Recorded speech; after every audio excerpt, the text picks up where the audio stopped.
What's up, everybody? Welcome to Kinda Funny Games Daily for Monday, October 14th, 2019. I'm one of your hosts, Greg Miller, alongside Cameron Hawkins from DualShockers. Hey! How's it going? It's good. How are you? Good. It's going to be a Kingdom Hearts takeover. You know I noticed what I'm this. I noticed the Kingdom Hearts. At first, I thought it was a soccer jersey. Yeah. In fact, no. Kingdom Hearts. Yep. You huge dork. Yes, I am. Shout out to my Keyblade boys. Here, oh God, the keyboard. Yeah, I know, Kevin. Is that a gang we have to worry about? I don't understand. Cameron, if people don't know you, Yeah. who are you? So I'm Cameron Hawkins. I'm a staff writer for DualShockers.com.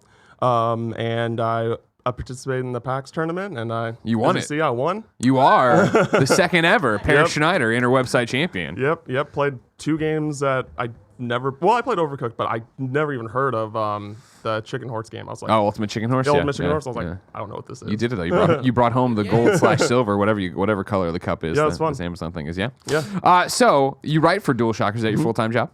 No, it's a part-time job. Yeah. I work full-time doing a different stuff, just to pay the bills and everything. Just to pay the bills, yeah. Yeah. So is the dream to do it full-time? Oh, one day? absolutely, yeah. Yeah, For yeah. sure. How long you been at it? Started in like late March, early April. So, Really? That's yeah. short. Yeah, it's Look been at that you. short. Yep. Is it something you've always wanted to do? Originally I was my entire life, basically leading up from middle school forward, I was planning on being a musician, a music Okay. educator. But my first semester, I was just like, no, I'm I not hate kids. no, it wasn't even that. I was just like, I hate music. No, it wasn't that. It's like there was so much of you just have to have the patience, and I just didn't think I had that level of patience. Yeah. And I've always been a fan of film and games like equally as much. And so I was just decided that I wanted to do journalism and like see where it would take me. Okay. So it's I'm very lucky.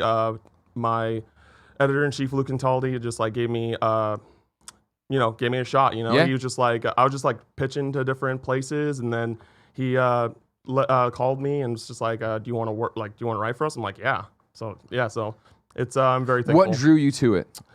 I just love talking about games. I do. I really like talking in general, and Yeah. then I love talking about games and just expressing my opinions. So, get paid for that. Sure. Yeah, sure, why not? All right. Well, Cameron, boy, howdy, do we have a lot to talk about today. We so do. let's get We really started. do. We're going to talk about Blizzard finally responding to the Blitzchung situation, Riot responding to everyone in a question no one asked, and Fortnite dying, because this is Kinda Funny Games Daily. Each and every weekday on a variety of platforms, we run you through the nerdy video game news you need to know about. If you like that, be part of the show, patreon.com/kindafunnygames. You can give us your questions, comments, concerns, everything under the video game sun. Then tune in to watch us record the show live, twitch.tv/kindafunnygames. If you're watching live, you have a special job. Go to kindafunny.com/you'rewrong and tell us what we screw up as we screw it up, so we can set the record straight for everybody watching later on youtube.com/kindafunnygames, roosterteeth.com, and listening on podcast services around the globe. Housekeeping for you this weekend. Kinda Funny is going to Toronto. Me, Nick, and Andy are doing EGLX Saturday and Sunday. You can get the rundown on kindafunny.com/events, but it looks like this. Saturday, 12:30 p.m. autograph session. Saturday, 7:30 p.m. Smash Brothers Royal Rumble on the main stage for a similar crappy cup we bought off Amazon. Sunday, 11 a.m. the Kinda Funny panel on the main stage. Come hang out with me, Nick, and I guess Andy. You can't get away from him. Also worth pointing out, Extra Life is closing in quicker than ever. Saturday, November 2nd, we will be doing, once again, 24 hours of gaming and hanging out for charity. What was that, Kevin? I'm just tired. But you've seen, I just watched the 2017 documentary in it. You were very happy, and you talked about how much you like hanging out with everybody for 24 hours. Yeah, not anymore. Not anymore. That's done. We broke that in Yep. 3 years. Sucks, man. Join us now. You can join the team, kindafunny.com/extra life, or you can watch, of course, on twitch.tv/kindafunnygames on the day, Saturday, November 2nd. Thank you to our Patreon producers, Blackjack and Mohammed. Today, we're brought to you by BROOKLINEN, MANSCAPED, and Escape the Invasion, but I'll tell you about that later. For now, let's begin the show with what is and forever will be the Roper Report. Time for some news. I think it's just, 3 items on the Roper Report. Baker's dozen. Now, that sounds very low on things to talk about, but I assure you, you will be strapped in for the next 40 minutes, right, Cameron? Oh yeah. You've been paying attention to the whole Blitzchung and everything else. Oh yeah. Well, yesterday, or I shouldn't say that, last week, of course, all we did was talk about it here on Kinda Funny Games Daily, giving you daily updates on what was happening. However, notably absent from the conversation the entire week was Blizzard itself. Yep. So imagine everyone's surprise when they dumped out a giant statement 5:30 p.m. Pacific time on a Friday, Yeah. where you put all the news you want to die. But of course, we refuse to let anything die here. The statement, of course, is from J. Allen Brack over at Blizzard, and it reads like this. At Blizzard, our vision is to bring the world together through epic entertainment, and we have core values that apply here. Think globally, lead responsibly, and importantly, every voice matters, encouraging everybody to share their point of view. The actions that we took over the weekend are causing people to question if we are still committed to these values. We absolutely are, and I will explain. Our esports programs are an expression of our vision and our values. Esports exists to create opportunities for players from around the world, from different cultures, and from different backgrounds to come together to compete and share their passion for gaming.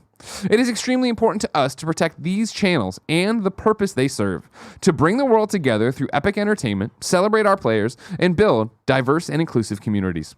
As to how those values apply in this case, first, our official esports tournament broadcast was used as a platform for a winner of this event to share his view with the world. We interview competitors who are at the top of their craft to share how they feel. We want to experience that moment with them. Hearing their excitement is a powerful way to bring us together. Over the weekend, Blitzchung used his segment to make a statement about the situation in Hong Kong in violation of rules he acknowledged and understood, and this is why we took action. Every voice matters, and we strongly encourage everyone in our community to share their viewpoints in the many places available to express themselves. However, the official broadcast needs to be about the tournament and to be a place where all are welcome. In support of that, we want to keep the official channels focused on the game. Second, what is the role of shoutcasters for these broadcasts? We hire shoutcasters to amplify the excitement of the game. They elevate the watchability and help the esports viewing experience stay focused on the tournament and our amazing players. Third, were our actions based on the content of the message.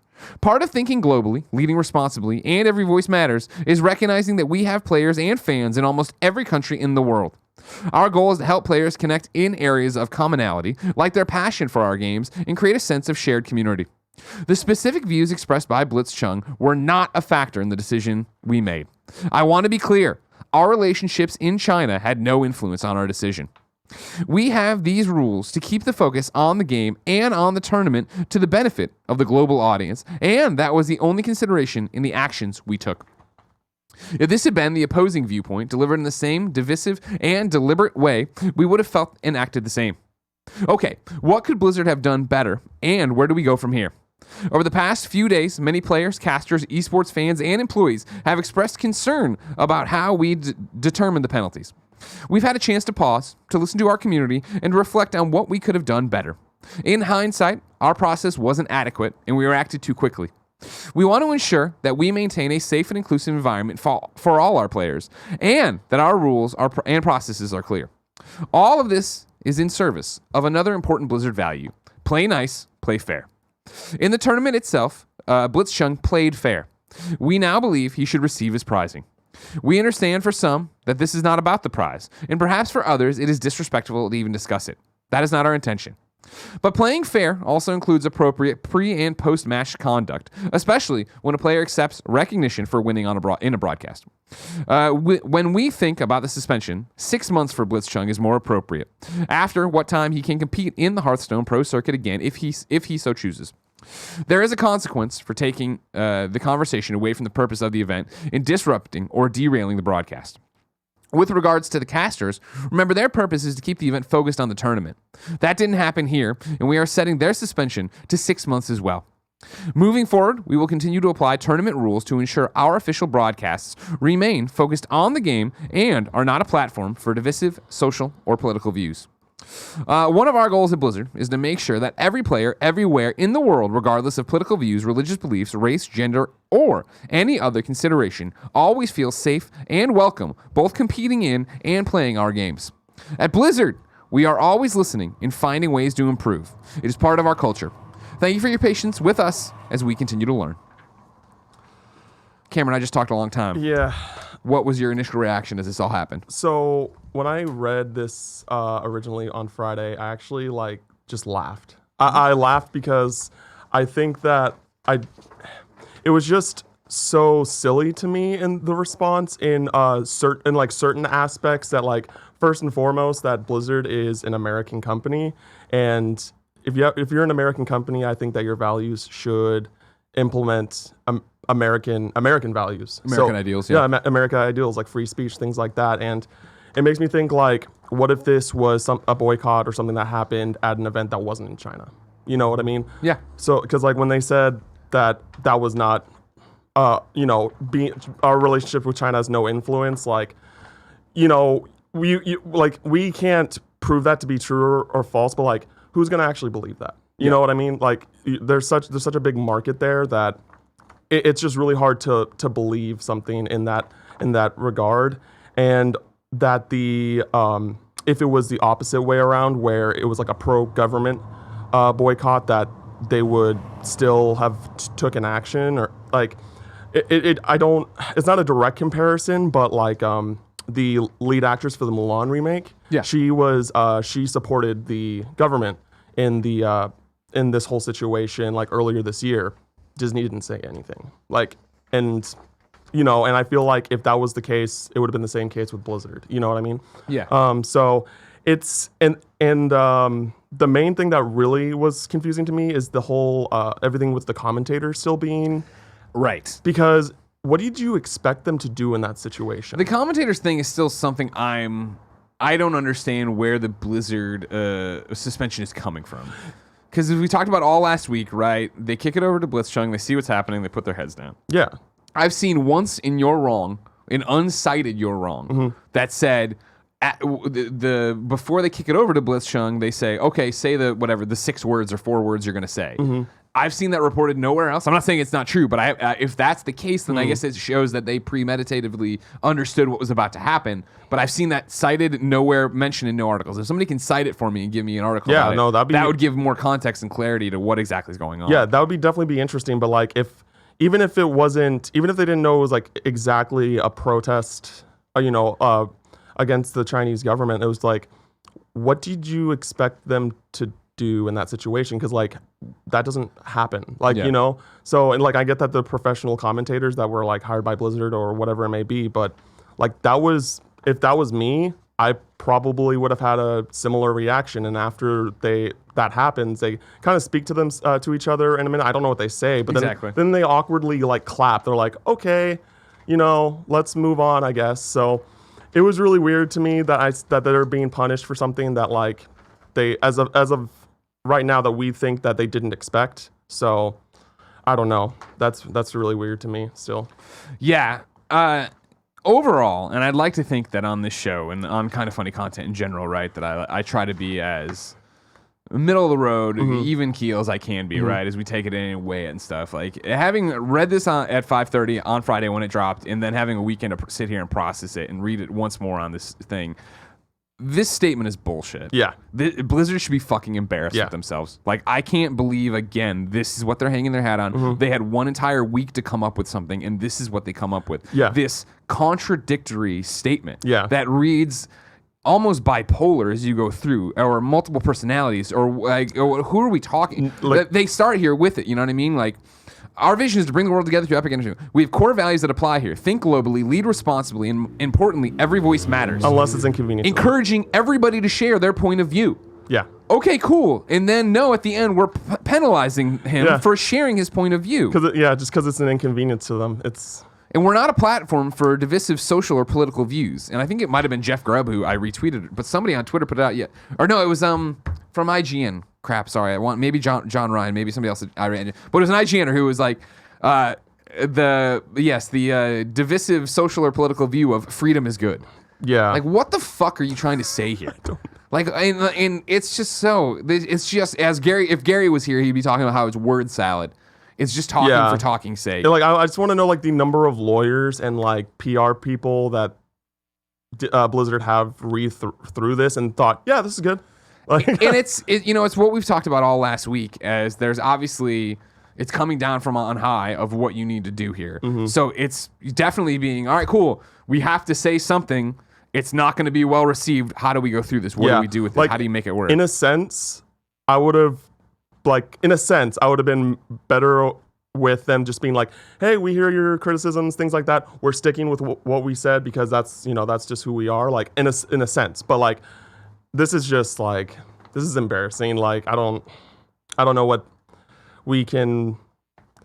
It's just I am curious as to like, since with Blizzard currently, like they recently got a new president with Alan Black, and them being owned by Activision now. It like from what I've seen and like from players that are like friends I have that are like WoW players and things like that, they feel like that Blizzard's quality in general as a company has declined throughout the years since Activision's purchased. Well, they merged, right? Well, they It's not merged a together. purchase. Yeah, it's Blizzard and Activision. Like, so yeah. I don't know, because correct me if I'm wrong. I'm pretty sure the Blizzard previous president, he like stepped down because he didn't really like what Activision wanted to do. Mm-hmm. And I feel like that now that they got this guy in charge, they can more handle the reins as to what they do as a company. So that's a little worrisome too. I'm not sure though. So to go back to the commentator stuff, Nano Biologist links me to a Reddit post, right? But again, and now this is the comment that's up here, right? It's somebody going, I completely understand that emotions were running high. No, that's not it. Oh, here it is. Sorry. There's a quick translation on this one, right? This is just a person out here whose name is ESL Sucks. They've been voted a lot here, but the quick translation it says here is, casters. Okay, so if you just say the 8 words, we'll stop here. Enough chit-chatting for now. Don't forget to put your head down. Giggles. And then Blitzchung. Restore Hong Kong, or then that's even a different thing than what it is, depending on where. But the one here is restore Hong Kong. Time for a revolution. Casters, okay, that's enough. Which isn't the translation we're getting everywhere else. And as Matt the Wob points out, and you're wrong, according to PC Gamer, this is what the virtual, the caster, had to say about it. Quote: the director only told me I have an interview. The 26-year-old Taiwanese caster said he didn't talk about how he's wearing a mask. So when the interview started, I wasn't sure what the situation was. So I thought Chung would only say what he wanted to say, which again is what we've been reading. I still haven't, outside of that one Reddit comment. Now, granted, there's a translation issue here, which is making it even harder to figure out exactly what happened. I haven't seen why they're being penalized for it, but yeah, it's a really complicated situation, and we're still in the middle of it. We aren't getting on a story one for quite some time. Blitzchung then put out a response on Twitter. It is also lengthy. I will read it in full. Thank you for your attention in the past 1 week. This is a personal statement and my view on Blizzard's latest decision. First of all, I'm grateful for Blizzard reconsidering their position about my ban. Earlier this week, I told media that I knew I might have penalty or consequence for my act, because I understand that my act could take the conversation away from the purpose of the event. In the future, I will be more careful on that and express my opinions or show my support to Hong Kong on my personal platforms. Many people has been asking, and I'm just going to read this in full, has been asking me if I accept the latest decision of Blizzard. I will discuss that on 2 parts: tournament prizing and suspension. For tournament prizing, I quoted what Blizzard said on the official website. They mentioned that I played fair in the tournament, and they believe I should receive my prizing. This is the part I really appreciate. Blizzard also said they understand for some this is not about the prize, but perhaps for others it is disrespectful to even discuss it. People from Blizzard had explained this to me through a phone call, and I really appreciate that, and I accept their decision on this part. For second part about my suspension, Blizzard had changed their suspension on me from a year to 6 months. Once again, I appreciate for their reconsideration on this. To be honest, I think 6 months is still quite a lot of time. Is still quite a lot to me. But I also being told that I can continue to compete in the Hearthstone Pro Circuit, which they mean the Grandmaster tournament. I appreciate for this decision they made because Grandmaster is currently the highest level tournament in competitive Hearthstone. However, I wish Blizzard can reconsider about their penalty on the 2 casters involved. Lastly, many people wants to know if I would be competing in Hearthstone in the future. Honestly, I have no idea on that yet.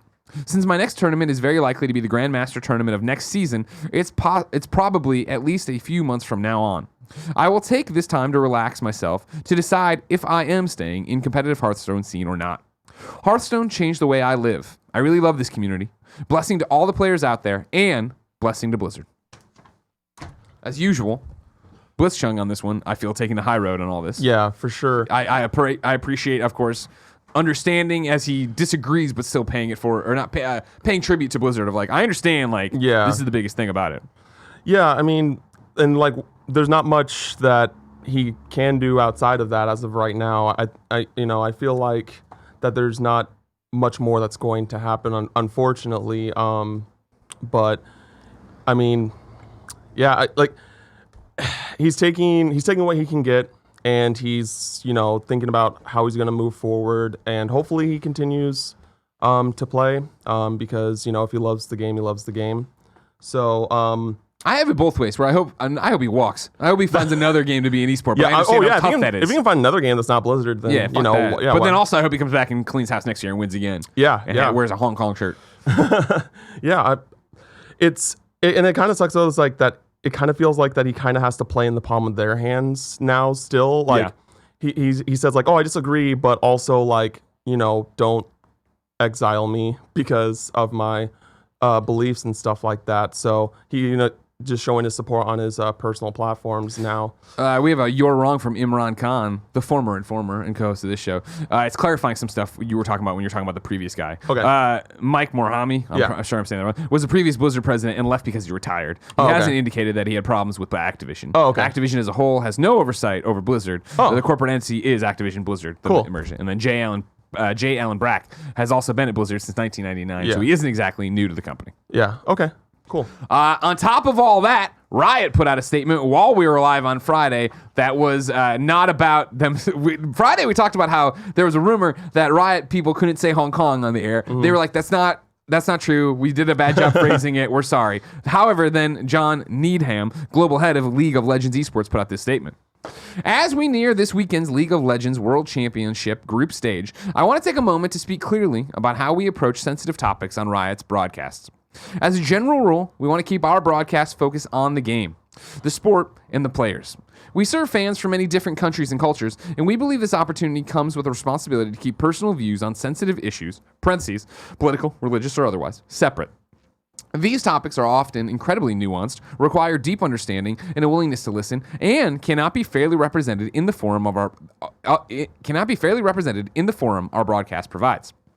Therefore, we have reminded our casters and pro players to refrain from discussing any of these topics on air. Our decision also reflects that we have Riot employees and fans in regions where there has been, parentheses, or there is a risk of, political and or social unrest, including places like Hong Kong.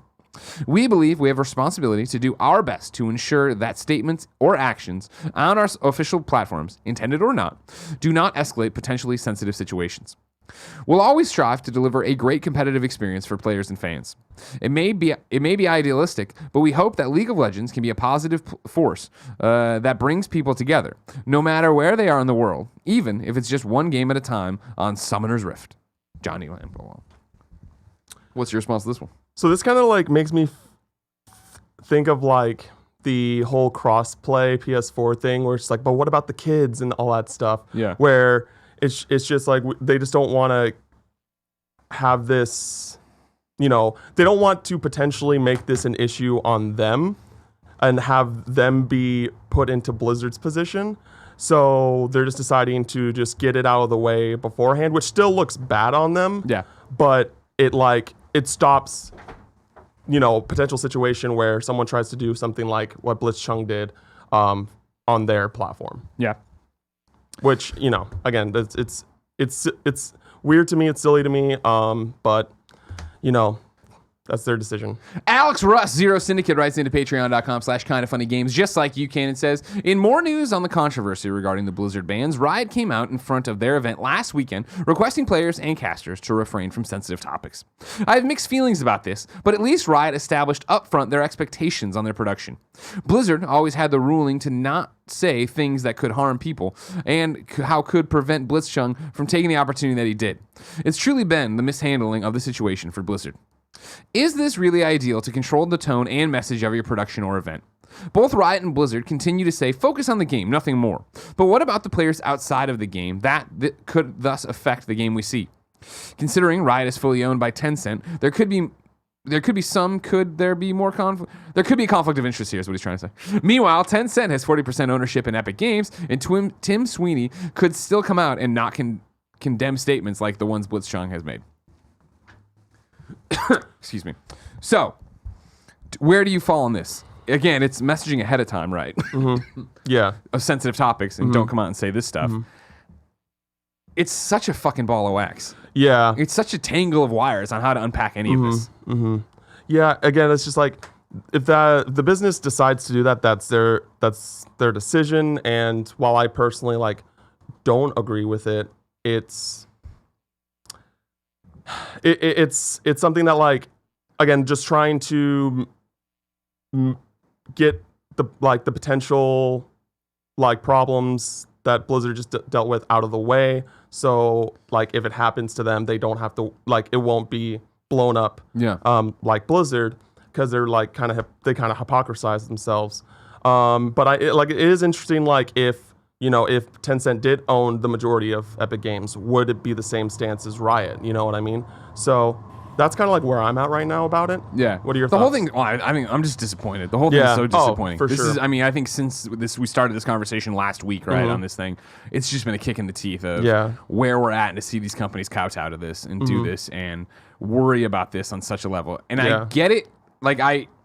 I do understand part of me, right? Part of me gets this entire situation. Again, like we talked about in the very beginning of this thing, of if you were to allow this, then when somebody does step up and they are a white supremacist and they win the tournament and they say something like that, legally, what's the line? Why I didn't cross it? You're going to let Blitzchung say, well, and it's obviously, it's back to what we're talking about, where Blitzchung's fighting for freedom, right? He's talking about hey, let's not let this other country come in and rule our country. Let's not let people be extradited against their will. Free the protesters who were out there fighting for a better Hong Kong. Yeah, I get all that, and he's talking about obviously the atrocities of China.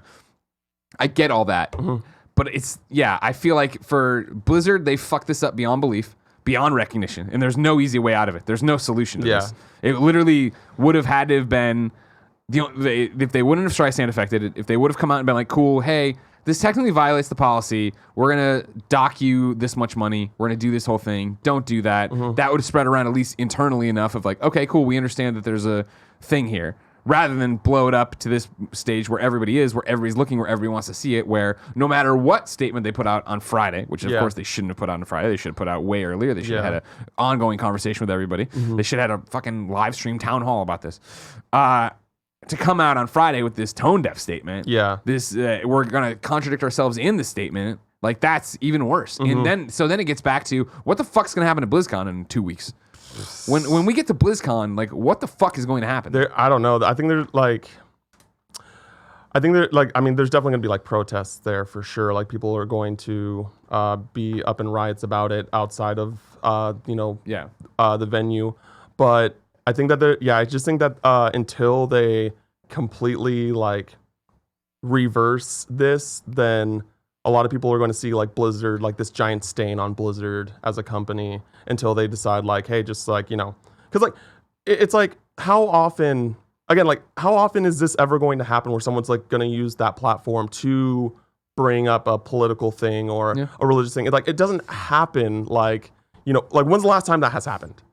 I can't even tell you. Right. So I think it's just way too it's too controlling. Yeah. That's the problem with this whole thing is that when it goes back to what we're talking about and what started the whole conversation in Ball of Wax on this, it was this concern that it's China imposing their authoritarian values on us, right? Or on, the world, if you will.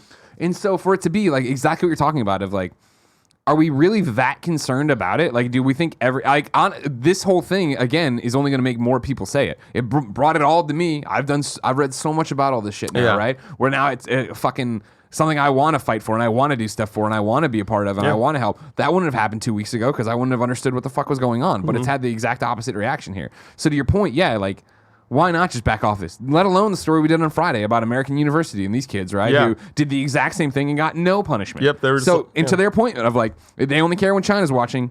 Ding, ding, ding. They only care when China's watching. And that's why even Riot putting out a statement, which again, as you said, they're within their right to do. Yeah. It's a private competition. They're doing their thing. They're getting out there. At least they are messaging ahead of okay, listen, we don't want to be in the same situation. This isn't what it is. But again, it gets so weird if somebody, and based on even the Riot statement now we're jumping from, right, where they're talking about political, religious, or otherwise, right? So if I won, I'm some Riot guy playing League of Legends, and oh man, I had a great middle lane, and I win the fucking thing, and I go, I just want to thank God. Did I just violate it, and would you go after me? In the same way, if I was I just want to thank everybody who's fighting for freedom in Hong Kong? No, you wouldn't. You wouldn't go after them the same way, and it wouldn't be the biggest deal. So again, stop trying to... They keep trying to make this giant smoke screen about it so they can worry about one issue. You're worried about one issue. And so you have to just let the chips where they may. But then, can we? Because if we have so much China influence and we're worried about it going the way of the Houston Rockets and everybody removing all the stuff from the store, Yeah, and it's just something that like we'll see what happens. Well, we have to wait till BlizzCon. That's like the next time I think the story's really going to be brought up. You'd like to think so, but every goddamn Games Daily we're talking about it. What other horror nightmare will happen in this week for this? Oh my gosh, I don't know, but yeah, it's just we'll see what happens. Yep. We'll see what happens. We will. Some your wrongs before we get out. Lord of Pwn corrected my pronunciation. It's Morheim. Rhymes with rhyme. Morheim. Okay. So for the resident there. Nano Biologist says BlizzCon is being held at the Anaheim Convention Center this year. Okay. I didn't know if we said LA or something to that effect. Let's move on to gaming news in the gaming section of this gaming show. Number 2, Fortnite is dead. Todd Spangler of Variety reports on Sunday, Fortnite, the most popular game on Earth right now, without warning, imploded into the darkness. It's not 100%. They kind of fucking warned us stuff was happening. Around 2 p.m. Eastern on October 13th, a meteor in Season 10 of Fortnite that had been biding its time set off a cataclysmic chain reaction that sucked up everything on the island and eventually wiped out the entire map. Publisher Epic Games, exhibiting supreme marketing strength, left millions of fans wondering what the hell had just happened. Epic had told players that Sunday's Fortnite event was the end, and it made good on that promise, literally, as far as Season 10, dubbed Out of Time, goes. The official Fortnite account on Twitter offered no explanation for the wipeout. Instead, it pinned a tweet showing a live video feed of the black hole, accompanied by a spacey age soundtrack.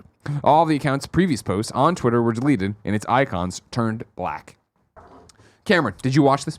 I did. Well, I watched a video of it happening. I'm not really a Fortnite player. Yeah. I don't have just time to play Battle Royale games. But I don't like Fortnite just because of the building aspect. It turns me off from that. But this is really cool. This is insanely awesome. Yeah, like a really cool marketing thing.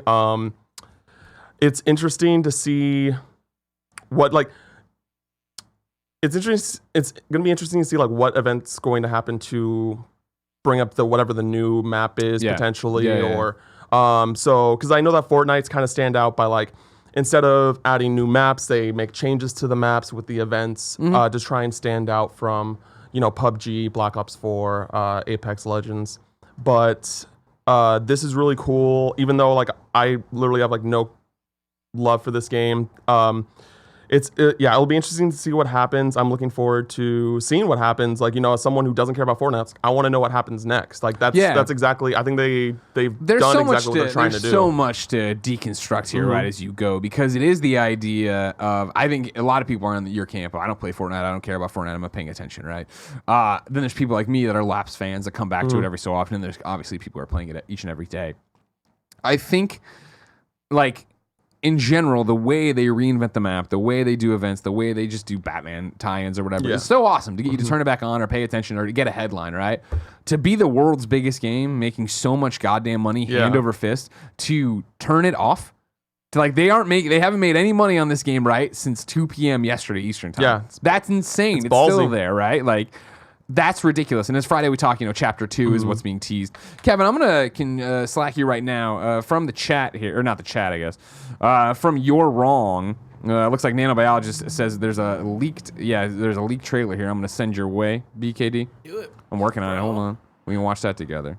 But I feel like that they had to do something big enough to grab headlines, to grab headlines, to grab people that aren't players of the game to jump into the game and potentially fall in love with it and get new players, and they're sacrificing that with turning off the game. It's really cool. Like even though I don't really play Fortnite, I'm definitely gonna when it comes back. Yeah, I'm gonna jump in and see what the difference is. And dude, that was my thing. Is like when it was I've never participated in a Fortnite live event. Like when the map changes. It's always one of those things. I'm usually out on a weekend and I see. I'm like, oh fuck, I would have done that. This was the rare exception where I was at home reviewing something redacted. And then I was like, oh man, it's getting close to Fortnite time. Yeah. Hopped over with 10 minutes to 11, our time here, Pacific, and jumped in and I couldn't log in. Like the servers were just overloaded. I kept getting the fail feature on the PlayStation being like, sorry, you can't join Fortnite right now. So I clicked over then and stopped what I was playing to watch Sancho West and his team play through and do it. And just to watch that evolve and have their excitement as like everyday fans, my excitement as somebody who loves the industry and seeing different things and how you're going to market your game in a different way in 2019. Yeah. And then like to see everything get sucked into the black hole and them just sit in the black hole, to then jump to Twitter and see people who were if you were on like the character select screen, if you're just on the loading screen, when this happened, the hole appeared and sucked everything in and tore Yeah. down the thing. And now Yeah. that it is the world's biggest game, continues to just be the 6 million people watched it live, I believe is what the numbers were looking like online. Yeah. Kevin, you want to toss this up? Of course, if you're a video viewer, this is, and I guess audio viewer too, this is a spoiler for what might be happening. Looks like we have the leaked trailer here from YouTube is what's up right now. So yeah, it's the new ways to level up in it. That's interesting because, of course, before there was very specific ways. Looks like you're getting more different badges there. You play and unlock. That's not new. Of course, we already saw boats in the beginning. Oh, diving. Okay, maybe you can actually swim this time. 100 rewards. No idea, of course, as of now, us being live You can here. carry your like teammates or something. Yeah, that's what it looked like there. All right. Yeah. Fortnite Battle Pass available now. We'll see what happens and when that actually drops. Obviously, imminent. I wouldn't expect it.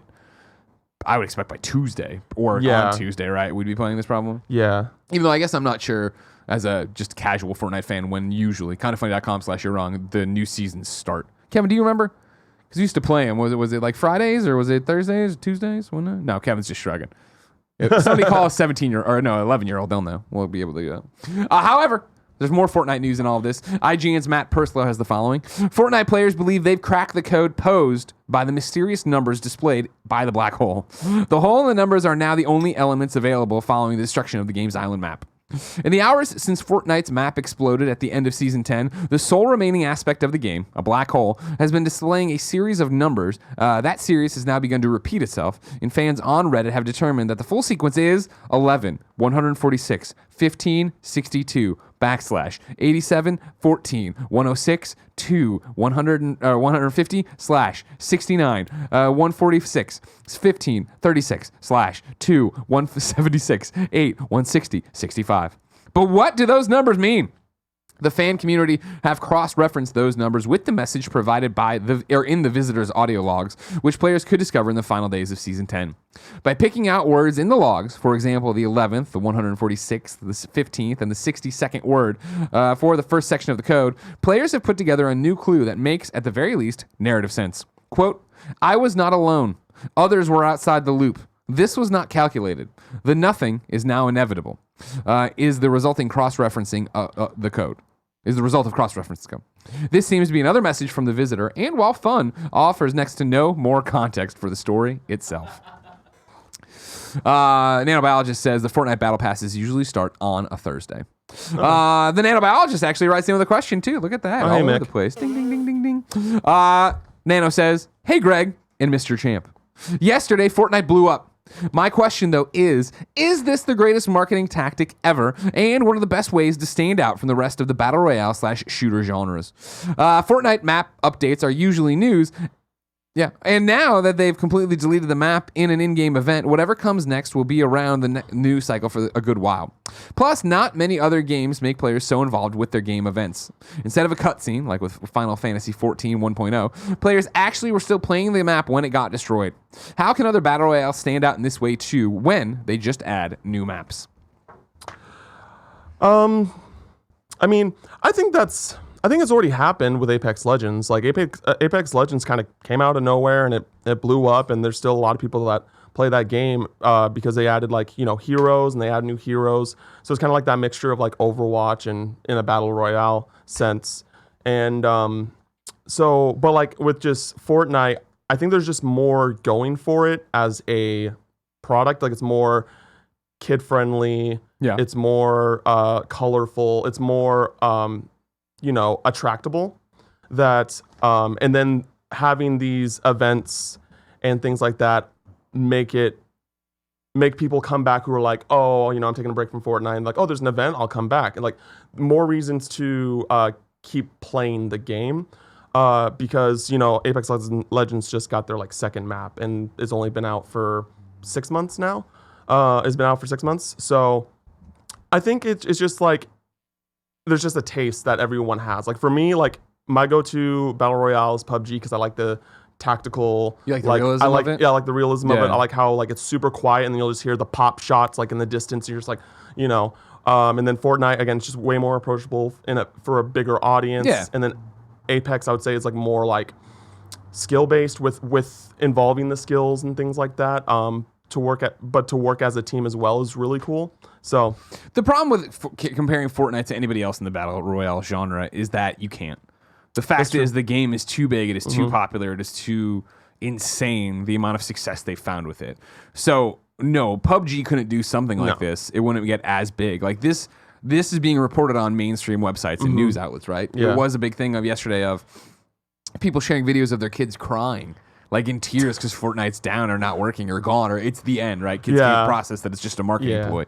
Like, is it the greatest marketing tactic ever, Nano Biologist? Quite possibly. It's hard right now in the moment to compare it to the other greats, but like for sure to be at the top of your fucking game and be like, guess what, everybody? We're offline and we're not saying anything about it. Yep. No one knows what's happening. No one's why it's happening. This is just how it is. That's fucked up. That's awesome. yeah, it's really cool. But Jesus, like that's something.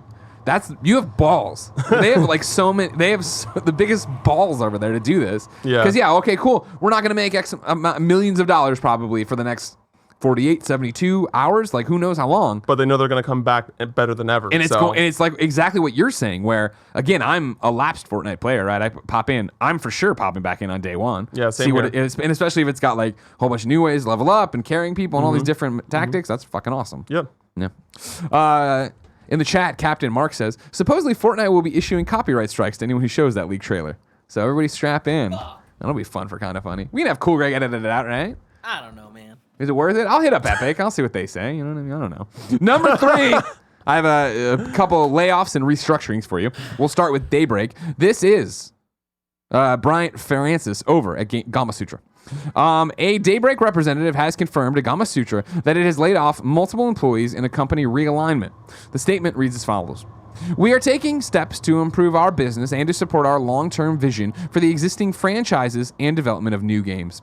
This will include a realignment of the company into separate franchise teams, which will allow us to highlight their expertise, better showcase the games they work on, and ultimately provide tailored experiences to our players.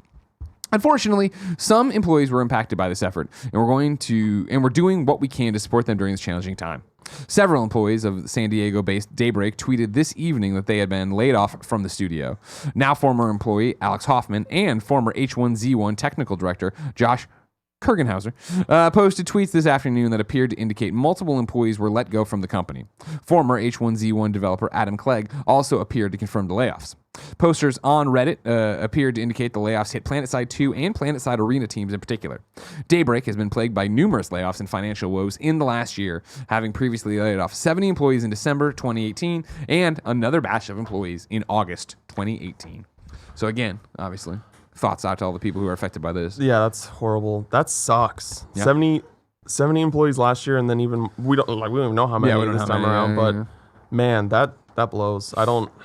It's as usual, right? Yeah. Like, I mean, they doubled down on H1Z1. And like, granted, if you remember, H1Z1 was early to the whole like Rust Battle Royale. This is what we're doing open. And I remember playing that and being like, this is awesome. I can't wait for it to come to consoles. And they just took forever. Yeah. And in that time, you saw PUBG, you saw Fortnite, you saw everything come out and just destroy. And so to try to get that market share back is it's tough. Let alone PlanetSide, which is another one of those games that's been going forever, right? I just did Jared's podcast where I talked about DC Universe Online, another Daybreak game that is just going and going and going. Like, all of that's awesome, and I'm super excited that, DC came to Switch, and it seems to be doing really well, and they appear not to be affected by this, right? Because they're an Austin studio anyway. But it's also that thing of when I talked to Jared about DC, it's always that thing of you could see it happening. I could see at any point somebody being like, they're laying off a lot of teams, they're closing down DC University. Like, oh my God, of course. I get it. I get the financials. I get not bringing in new people. PlanetSide's an even different ball of wax, right? Because when do you hear anybody talk about PlanetSide? Yeah. At least you hear people talk about DC Universe Online, right? It comes to Switch. It's doing these different things. I've never even heard of that game. I don't know what you're talking about. It's like, I don't know what this Honestly, game is. if it wasn't for Up at Noon back in the day, I probably wouldn't know Yeah. much about it either, but that's how they'd come through.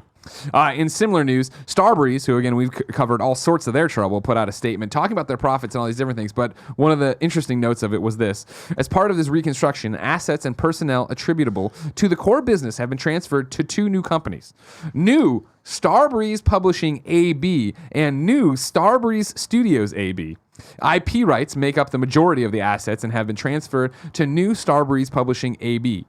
It is in New Starbreeze Publishing AB that the group's cash flows will be generated. basically, if I'm reading between the lines correctly on that, and of course you all know I'm an idiot and didn't go to business school, I would say that new Starbreeze publishing AB, which is the one that's going to cash flow generate and where the game IP rights are going, that probably is going to stick around, whereas new Starbreeze Studios AB will be the one that goes bankrupt and gets the hell out of there. Now, will any of this work?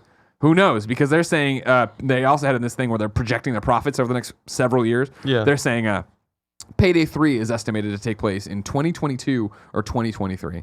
That has a really dedicated community. The Payday series. But I just don't think you'll make it. Yeah. I mean, I want to be proven wrong, but I don't think we're going to get to 2022 and Starbreeze is still kicking. Yeah, we'll see. Yeah, as this continues to go on. Cameron, I'm excited to see who will be standing in 2023, but that year's so far away. If I wanted something more immediate, say what came to the Mom and Grop shops, where would I go? The official list of upcoming software across each and every platform is listed by the Kinda Funny Games Daily Show host each and every weekday. Yeah. Out today, Postal 4, No Regrets, and over at the top, comedic first-person shooter, and the next entry in Running with Scissors, classic and controversial franchise, enjoyed by millions, rips Steam Early Access, a new one today. Golf 98 comes to PC. Carrot Connect, PC and Mac. That's a name. Yorg.io 3 on PC. That's another The name. Quarry on PC. Detective Solitaire, Butler Story on PC and Mac. Tank Impact on PC. And Blood Runner on PC. New dates for you. Greg, you forgot about I Love Rubber Ducks. Brad Bigozzi, you are now going to give Team Kinda Funny for Extra Life $100. He What? He asked me at some point in the show to put into conversation I Love Rubber Ducks. Okay. And You nailed it. And he said $100 So now I said to any charity of my choice. So I was just like, cool. Team Kinda Nice. Funny, Extra Life. Brad Got it. Bigozzi. Thank you, Brad. I'm look forward to that. Remember, Extra Life coming up November 2nd. Kindafunny.com/extra life. New dates for you. Roof Rage is on Switch, October 16th. Now hold on, Kevin. Look at me. Roof. Am I saying it right there? Roof Rage? Yeah, Yeah, roof. Roof Rage. Wait, no, roof. No, roof. I say roof, right? But it's roof. The roof. I gotta the stop. Roof. The roof. The is on roof is fire. on fire. Yeah. Not rough. Not No, roof. roof. See, when you say rough, I understand it sounds weird. Yeah. When I say I'm on the roof, it doesn't sound weird to me. Yeah, it sounds weird. All right. Pokemon Go gets a Halloween event too. It starts on Thursday, October 17th. That is this Thursday. You So gonna get play- ready to you catch gonna them. get in there? I might. They look pretty cute. They got some, Pikachus and costumes and whatnot. They got Lie to it's got the people. witch hat. Yeah. Yeah. I'm not lying, Kevin. You know I was big on that Pokemon Go for a while there. Don't you lie. I can open it up, get a jack-o'-lantern. You know what I'm talking about. It's time for Reader Mail. You can write into patreon.com/kindafunnygames, where you can get the show ad-free. And speaking of ads, this episode of Kinda Funny Games Daily is brought to you by BROOKLINEN. You spend a third of your life in the sheets. Don't you want them to be insanely comfortable?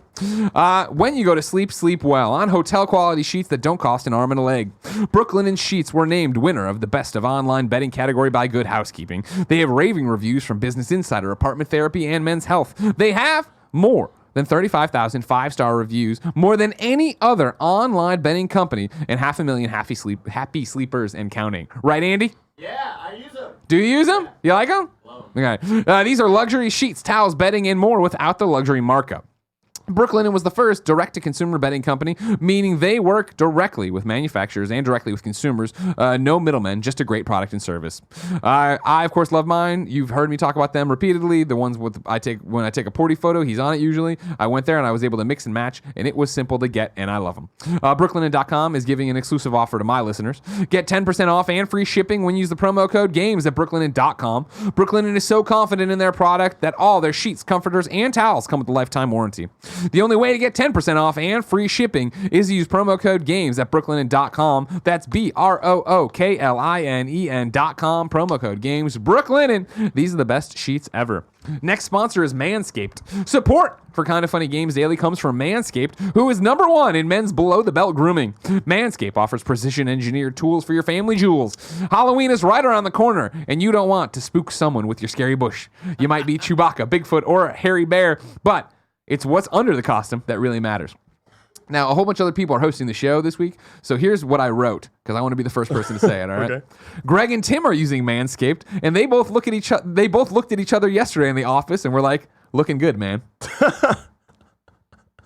Don't be the hairy guy. Manscaped is forever changing the grooming game with their Perfect Package 2.0. Inside the Perfect Package, you'll find their electric trimmer called the Lawnmower 2.0. This waterproof and skin-safe technology will protect you from nicking your pumpkins. You can create less mess by trimming in the shower.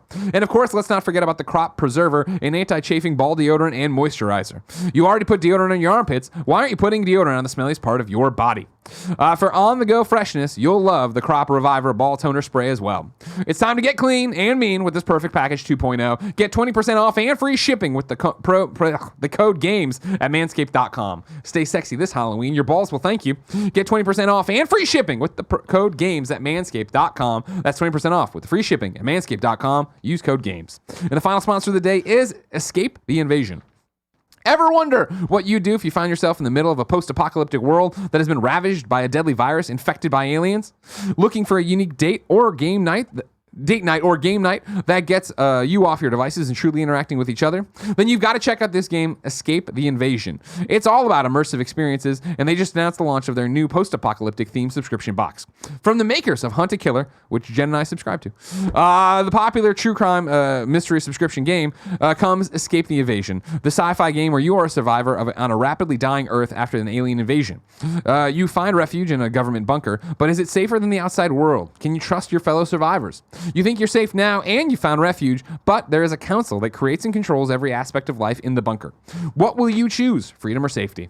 With Escape the Invasion, you will receive a box of clues, physical items, and evidence each month. It's up to you to piece it all together, solve the mystery, and save humanity. Not everything is as it seems in this challenging game where you must decide who to trust. Your decision will determine the fate of your story, the bunker, and maybe even humanity itself. Escape the Invasion is a great way to get you off your phone and playing with other people, so why not try it? Right now, our listeners can go to escapetheinvasion.com/kfgames for 20% off your first box. That's escapetheinvasion.com/kfgames for 20% off your first box. Escapetheinvasion.com/kfgames. Can you survive the alien apocalypse? Woo! Have you ever played those games? No. Hunt a Killer is cool. Like Okay. I have not played Escape the Invasion, but you get the box, you open it up, and it's like a tabletop game Oh, with a okay. bottle of wine. It's great. DoingOK writes in to patreon.com/kindoffunnygames and says, is it silly to upgrade to the PlayStation 4 Pro at this point? I recently got my first 4K TV with the same deal Greg used, and I'd love to play The Last of Us Part 2 in 4K, but it's hard to justify giving the impending PlayStation 5. Do you think The Last of Us Part 2 will run well on an OG PS4? I would say no, unless you really love The Last of Us as a series, because there will probably be you'd think a Last of Us Part 2 themed PS4 Pro. At launch? Oh, you mean Like the just like the themed PS4 Pro. Have they not announced that yet for one No, of the they did one collector's for Death editions? Stranding recently. Yeah, but they yeah, haven't- I guess those come later. It's we've seen the LE special edition and all that crap, but we haven't seen it yet. I'm sure they that definitely will. Yeah, because like I had a PS4 Pro, I had the white one, but then the Kingdom Hearts 3 one was announced. I'm like, oh yeah, You got to get that. You're wearing the So shirt. yeah, but I'm gonna keep that forever. But if you're not, if you don't need that, like, then I would say no. Also, it's gonna be ported to PS5. There's gonna be It's backwards compatible. or it's You won't backwards need to, compatible. yeah. That's true. Unless they do like update graphics, like kind of like a remaster type. Yeah, thing I again, bet they like- drop a 4 or 8K texture pack bullshit like that. I'm sure they'll do something like that. So it's it's really up to you. I would probably lean towards no. I would say at this point, yeah, why don't do it? Yeah. I mean, that sucks because you have to go another year of not having it in 4K or whatever, but you also don't know what you're missing probably, Yeah. so it's fun. Also, I'm pretty sure that they said that they built the game to like specifically for the OG PS4, not the the Pro. So like, I mean, there's interesting, gonna be the enhancements, but Yeah, so it should run plenty well on PS4. Yeah, I'm not too worried about how it'll actually perform as much as I know you want to use your 4K TV. Yeah, and the way it'll look, I think it'll look good. I think it'll look good. I say wait. Yeah. Get the PlayStation I 5 agree. at launch because that's how you just justify it, right? Yep. Well, there's the $300 I didn't spend, or was it $400? $400, Yeah, I yeah. didn't spend. So now, even if I just add an extra 100 to it for 500, how much do you think the I think it's PlayStation? gonna be 500. Yeah. I think both systems 500. Yeah, that makes sense. Yep. Cameron, we've come to the part of the show where you tell us more about yourself. What's your favorite game of all time? Kingdom Hearts 2 Final Mix. Why? Why? Oh, that's such a loaded question. So It is, Greg. Hey man, what, I'm not allowed to ask. so on the more base The way level, you did it. on the more base level, I love I love Disney, and it's like, a game where you can go team up with Disney characters and the gameplay, I think, especially in Kingdom Hearts 2, is like so solid. Like to this day, like if you play Kingdom Hearts 2 to this day, that game plays equally as well as it did. Like it still plays like butter. Like the gameplay is super fun and satisfying as Sora evolves. There's so much like variety in the things that you can do with the gameplay with it. And like, yeah, it's like, oh, it's, you mash X to win or cross to win. But if you play You don't have to do that. You don't have to correct yourself. Yeah, sorry. If you, I do say X normally. I do not say cross. And, but when you play on harder difficulties, you can't just do that to win. You have to strategize. You have to like be more tactical with how you execute attacks with enemies. And the story, if you play all the games, the story's not as complicated as you think. That is like, I hate when people say, oh, it doesn't make any sense. Like, it makes sense. You just got to play all the games, not just 1, 2, 3. Do I have to play Birth by Sleep? Yes, you do. Okay. Birth by Sleep is great. I think it's the second best game in the series. Wow. So, All right. yeah, really good. So, yeah, and then there are characters in that game that I just like really resonate with, that I can really relate to.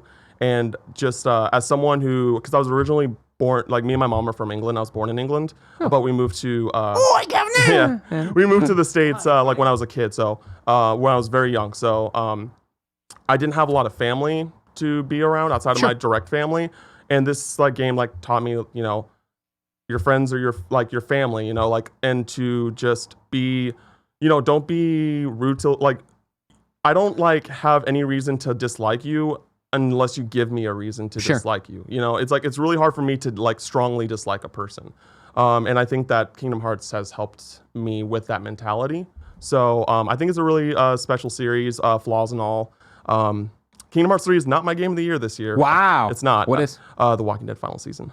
And I was talking. I heard your thoughts about that, and we can talk about that like off camera. Sure. But I see your criticisms with that bit. Yeah. But in my opinion, it doesn't matter because I think the main point of that moment and the game as a whole was showing the comparisons of Lee and Clementine to Clementine and AJ, with Clementine being like this naive girl that has to adapt into this world, with AJ being born and raised into this world, and how he reacts to everything, especially because he's more like stubborn and upfront instead of Clementine, who was originally very innocent. Yeah. And how those two characters like translate to each other.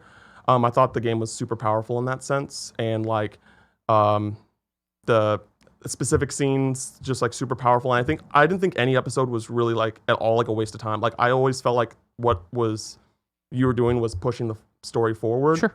That's my personal game of the year. But honestly, I don't think this has been a very good year of games in general. My man. So it's not. That doesn't mean the games have been crap. It just means I was having a conversation with some. It's just like, think about last year at this point, right? We were like Spider-Man, God of War. There was like these games where like you were like, and then we were all like Red Dead's coming too. Like we knew there was these AAA, these gigantic experiences, and maybe even Obra Dinn, right? Like it wasn't AAA. Like you had these front runners where everybody was like, no, it's this, you're crazy, it's this, blah, blah. And this year is really like Control. Yeah, I haven't played Control yet. I played Sekiro. RE, I think it's good. Resident Evil 2. I played Resident Evil 2 and I enjoy it, but it's I played enough of it. It's like, this is a good game, but it's just not like a me game. Yeah. But I'm waiting for one to. I mean, for me with the game of the year, right? It's always when I would vote at IGN and when we make the argument here, I'm like, this is as good as gaming got in 20 whatever or whatever year it is, right? Yeah. So I'm still waiting for that game that I pop in and from start to finish, I'm like, this is incredible. Just give me more. Yeah. See, I just like found like I just went through a vast number of emotions throughout The Walking Dead, like partially just due to like decisions that characters made, like AJ at the end of episode 1 and things like that, on top of Clementine being one of my favorite video game characters ever, that like it just, I think it meshed very well together. Did you play it all at once or did you do it as it came? I believe I played it all at once. I believe I did. Smart. Yeah, I normally, with those games, I normally wait until they're all out and then I go through. And I was really scared, like sad when the Telltale Fallout happened. I was just like, I need to know the end of Clementine's story. Yeah. Yep. You could have given me 100 games to pick for your game of the year. I don't think I would have come up with Walking Dead final season. A lot of people don't. I'm proud of you. I'm proud of you. A lot of people don't. It's time to squad up. This is where one of you writes into patreon.com/kindafunnygames. You give me your name, username, platform of choice, and why you need help in a video game. I read it here. The best friends come and find you. Everybody plays games together. Today, Ashen Rabs needs help on PlayStation. Or no, I'm sorry, on PC. Sorry, force of habit. PC. We're on Origin. The name there is SG_Rabs, RABS 72. SG_Rabs 72. Looking for people to play Apex Legends with. My work hours have changed and girlfriend works in the morning, so I pretty much can only play in the normal work hours of everyone else. Look for me being online from 5 a.m. to 11 a.m. most days except Mondays and Fridays, which are my days off. If you want to play Apex Legends with Ashen, hit him up. PC, Origins, SG_Rabs 72. He didn't say what time. Like what time zone? What time zone? Oh, rookie mistake. Rookie mistake. You know what I mean? So dumb. A lot of people in Antarctica are going to hit him up now. Do it. Yeah, maybe put in your wrong You or don't something got for time tomorrow. zones I don't know. down there. Yeah. And then you're wrong. We kept up with live today, so we're all fine on that. Which Cool. means I get to run you through who's hosting Kind of Funny Games Daily this week. Tomorrow, Imran and Fran. Wednesday, Imran and Gary Whitta. Thursday, Greg and Fran. Friday, Imran and Tim. The Kind of Funny Games cast is Thursday, the 16th at 2 p.m. Patreon.com/kindoffunnygames. It is myself, Tim, Fran, and Imran. We will have many things to talk about. Yeah. A few different embargoes are up, I believe. Yes, that'll work. We're in the season of embargoes now, where I've had to put them all on the calendar. Did any of you guys play Indivisible? No. Oh, you should definitely play that game. Give it the pitch, because I've seen it. It's from the Shantae people, right? It's from Skullgirls. Oh, team. Skullgirls. You're right. You're right. So Similar it's art styles. platformer action RPG. I reviewed the game. I gave it a 9.5. It's basically a platforming. Use the weapons that you get throughout the game to extend the platforming, and you're basically this woman, this young girl who's like part god, and she gets like these powers as it progresses. And the way that it translates with her relationship with her friends directly into her powers as the game progresses. There's a certain point where that starts happening, and I thought it was like really like powerful storytelling in that sense. And the platforming is super fun, super solid, satisfying, and the characters are very charismatic, very charming, like a lot of detail, a lot of unique gameplay aspects. I think it's definitely a game worth playing. It's on PS4, Xbox, and PC, $40. It's coming to Switch soon, so if you want to wait for Switch, get on Switch. Awesome. Cameron, where can people keep up with you? You can follow me on Twitter and Instagram. Don't really use Instagram, but Twitter at the Cinephile Guy. And that's where I normally post everything, like my unpopular opinions and all those things. You're unpopular. I'm known for opinions. having unpopular opinions. Yeah. So, Here in the Kind of Funny community. yep. Yeah. Well, thank you so much for coming in. Did you have Yeah, it fun? was great. Yeah, it was great. All right, great. Loved it. Ladies and gentlemen, this is Kind of Funny Games Daily. Each and every week down a variety of platforms, we run you through the nerdy video game news you need to know about. If you like that, be part of the show, patreon.com/kindoffunnygames. Questions, comments, concerns there. Watch it live, twitch.tv/kindoffunnygames. You're wrong us at kindoffunny.com/you're wrong. And of course, get it on demand, youtube.com/kindoffunnygames, roosterteeth.com, and podcast services around the globe. Until next time, it's been our pleasure to serve you.